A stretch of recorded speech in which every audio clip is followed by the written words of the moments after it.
Son of God, Son of David, or Son of Man? Jesus is identified as Son of David 14 times in the New Testament, starting with the very first verse, Matthew 1:1. The Gospel of Luke documents 41 generations between Jesus and David, while Matthew lists 26. Jesus, a distant descendant, can only wear the Son of David title metaphorically. But how then should we understand the title, Son of God? The trilemma, a common proposal of Christian missionaries, states that Jesus was either a lunatic, a liar, or the Son of God, as he claimed to be. For the sake of argument, let's agree that Jesus was neither a lunatic nor a liar. Let's also agree he was precisely what he claimed to be. But what, exactly, was that? Jesus called himself Son of Man frequently, consistently, perhaps even emphatically, but where did he call himself Son of God? Let's back up. What does Son of God mean in the first place? No legitimate Christian sect suggests that God took a wife and had a child, and most certainly none conceive that God fathered a child through a human mother outside of marriage. Furthermore, to suggest that God physically mated with an element of his creation is so far beyond the limits of religious tolerance as to plummet down the sheer cliff of blasphemy, chasing the mythology of the Greeks. With no rational explanation available within the tenets of Christian doctrine, the only avenue for closure is to claim yet one more doctrinal mystery. Here is where the Muslim recalls the question posed in the Quran. How can he have a son when he has no consort? Quran 6-101. While others shout, but God can do anything. The Islamic position, however, is that God doesn't do inappropriate things, only godly things. In the Islamic viewpoint, God's character is integral with his being and consistent with his majesty. So again, what does Son of God mean?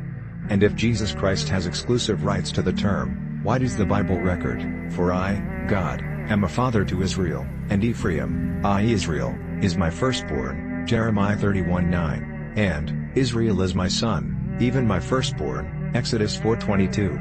Taken in the context of Romans 8:14, which reads, "For as many as are led by the Spirit of God, they are the sons of God," many scholars conclude that Son of God is metaphorical and, as with Christos, doesn't imply exclusivity. After all, the Oxford Dictionary of the Jewish Religion confirms that in Jewish idiom Son of God is metaphorical. To quote, Son of God, term occasionally found in Jewish literature, biblical and post-biblical, but nowhere implying physical descent from the Godhead. 1. Hastings Bible Dictionary comments. In Semitic usage, sonship is a conception somewhat loosely employed to denote moral rather than physical or metaphysical relationship. Thus sons of Belial, JG 1922 etc., are wicked men, not descendants of Belial, and in the NT the children of the Brity Chamber are wedding guests. So a son of God is a man, or even a people, who reflect the character of God. There is little evidence that the title was used in Jewish circles of the Messiah, and sonship implied more than a moral relationship would be contrary to Jewish monotheism. 2. And in any case, the list of candidates for Son of God begins with Adam, as per Luke 3:38, Adam, which was the Son of God. Those who rebut by quoting Matthew 3:17, "And suddenly a voice came from heaven, saying, 'This is my beloved Son, in whom I am well pleased,' have overlooked the point that the Bible describes many people, Israel and Adam included, as sons of God. Both 2 Samuel 7:13-14 and I Chronicles 22:10 read, "He, Solomon, shall build a house for my name, and I will establish the throne of his kingdom forever. I will be his father, and he shall be my son."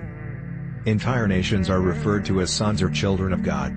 Examples include Genesis 6:2, that the sons of God saw the daughters of men. Genesis 6:4, there were giants on the earth in those days, and also afterward when the sons of God came into the daughters of men. Deuteronomy 14:1, ye are the children of the Lord your God. Job 1:6, now there was a day when the sons of God came to present themselves before the Lord. Job 2:1, again there was a day when the sons of God came to present themselves before the Lord. Job 38:7, when the morning stars sang together, and all the sons of God shouted for joy. Philippians 2:15, that you may become blameless and harmless, children of God without fault in the midst of a crooked and perverse generation. 1 John 3:1-2, behold what manner of love the Father has bestowed on us, that we should be called children of God. Beloved, now we are children of God.